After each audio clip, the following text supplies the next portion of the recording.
First on reporter. Madayi കോളേജിലെ നിയമന വിവാദത്തിൽ പ്രതിപക്ഷ നേതാവ് വി.ഡി. സതീശനെ കാണാൻ വിമത വിഭാഗം കണ്ണൂർ ഗസ്റ്റ് ഹൌസിൽ. എം.കെ. രാഘവനെതിരെ പ്രതിഷേധിച്ച വിമത വിഭാഗം നേതാക്കളാണ് കണ്ണൂർ ഗസ്റ്റ് ഹൌസിൽ എത്തിയിരിക്കുന്നത്. വി.ഡി. സതീശനുമായുള്ള കൂടിക്കാഴ്ച ലക്ഷ്യം വെച്ചാണ് നേതാക്കൾ എത്തിയിരിക്കുന്നത്. അർജുൻ കല്യാട് ചേരുന്നു വിവരങ്ങളുമായി. First on Reporter. പ്രിയപ്പെട്ട പ്രേക്ഷകർ, ദൃശ്യങ്ങളിൽ കാണുന്നത് കണ്ണൂർ ഗസ്റ്റ് ഹൌസിൽ എത്തിയിരിക്കുന്ന വിമത നേതാക്കളെയാണ്. Arjun Kalyad, very good morning. ആരൊക്കെയാണ് വി.ഡി. സതീശനെ കാണാൻ ഗസ്റ്റ് ഹൌസിൽ എത്തിയിരിക്കുന്നത്? സ്വാഭാവികമായും കൂടിക്കാഴ്ച തന്നെ വാർത്തയാണ്. തീർച്ചയായിട്ടും വരണം. അതായത് വി.ഡി. സതീശനുമായിട്ടാണ് ഇപ്പോൾ ഈ വിമത വിഭാഗം നേതാക്കൾ കൂടിക്കാഴ്ച നടത്തിക്കൊണ്ടിരിക്കുന്നത്. ഏറ്റവും പ്രധാനമായിട്ടുള്ളത്, ഇവരിപ്പോൾ ഈ കൂടിക്കാഴ്ച നടത്തുന്നതിന് വേണ്ടി ഗസ്റ്റ് ഹൌസിൽ വി.ഡി. സതീശൻ നിൽക്കുന്ന റൂമിലേക്ക് പ്രവേശിച്ചിട്ടുണ്ട്. ഇനി എന്തൊക്കെ കാര്യങ്ങളാണ് ഇവർ സംസാരിക്കുക? ആദ്യഘട്ടത്തിൽ നമ്മൾ പ്രതികരണം തേടിയപ്പോൾ അവർ പറഞ്ഞിട്ടുള്ളത് ഈ കാര്യങ്ങളെല്ലാം തന്നെ മാടായി കോളേജിലെ നിയമനവുമായി ബന്ധപ്പെട്ടുകൊണ്ടുള്ള എല്ലാ പ്രശ്നങ്ങളും വി.ഡി. സതീശനുമായി സംസാരിക്കും. ഒരു ന്യായമായ പ്രശ്നപരിഹാരം ഉണ്ടാവും എന്നുള്ളതാണ് പ്രതീക്ഷ എന്നുള്ളതാണ് അവർ ആദ്യഘട്ടത്തിൽ പ്രതികരണമായി പുറത്തേക്ക് നൽകിയിട്ടുള്ളത്. ഏറ്റവും പുറത്താക്കിയിട്ടുള്ള സസ്പെൻഡ് ചെയ്യപ്പെട്ടിട്ടുള്ള എം.കെ. രാഘവൻ എം.പിയെ പാടായി കോളേജിൽ തടഞ്ഞതിന്റെ ഭാഗമായി സസ്പെൻഡ് ചെയ്യപ്പെട്ടിട്ടുള്ള 4 നേതാക്കളാണ് ഇപ്പോൾ ഈ കണ്ണൂർ ഗസ്റ്റ് ഹൌസിലെത്തി വി.ഡി. സതീശനുമായി കൂടിക്കാഴ്ച നടത്തുന്നത്.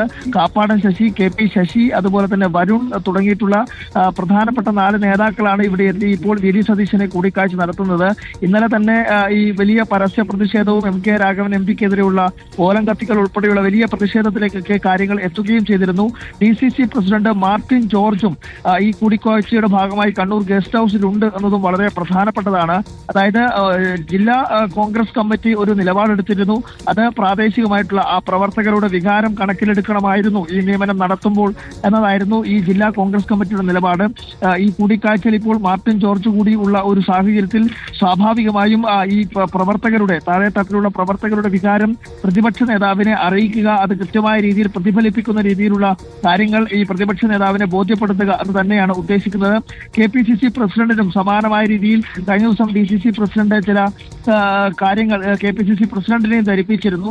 അപ്പോൾ ഈ പ്രതിപക്ഷ നേതാവിനെ കൂടി ഈ കാര്യങ്ങൾ ധരിപ്പിക്കുന്നതോടുകൂടി കൂടുതൽ ഒരു ന്യായമായ രീതിയിലുള്ള ഒരു പ്രശ്നപരിഹാരം ഈ വിഷയത്തിൽ ഉണ്ടാവുമെന്നുള്ളതാണ് ഇപ്പോൾ ഈ വിമത വിഭാഗം നേതാക്കളുടെ ഒരു പ്രതീക്ഷ. എന്തായാലും ഈ വിമത നേതാക്കൾക്ക് സമയം അനുവദിക്കുമല്ലേ?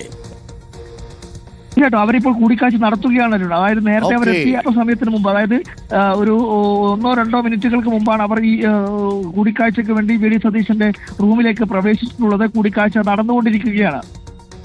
ഒരുപക്ഷെ കൂടിക്കാഴ്ചയ്ക്ക് ശേഷം പുറത്തു വരുമ്പോൾ മാധ്യമങ്ങളോട് അവർ പ്രതികരിക്കാനുള്ള സാധ്യതയുമുണ്ട് അല്ലേ അർജുൻ?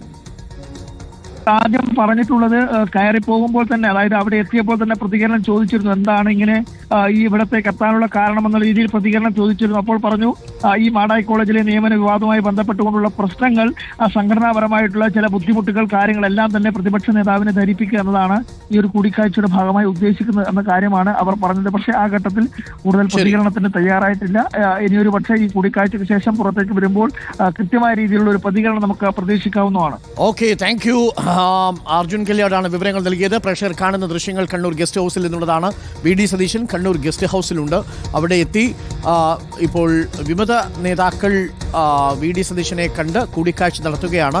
മാർട്ടിൻ ജോർജും അവിടെയുണ്ട്. അദ്ദേഹം ഡി.സി.സി പ്രസിഡന്റാണ്. വി.ഡി. സതീശൻ ഈ വിഷയത്തിൽ എന്ത് പ്രതികരണം നടത്തും എന്നതറിയാൻ നമുക്ക് കാത്തിരിക്കാം. അല്പസമയത്തിനുള്ളിൽ അദ്ദേഹം പുറത്ത് മാധ്യമങ്ങളെ കാണുകയും ചെയ്യും.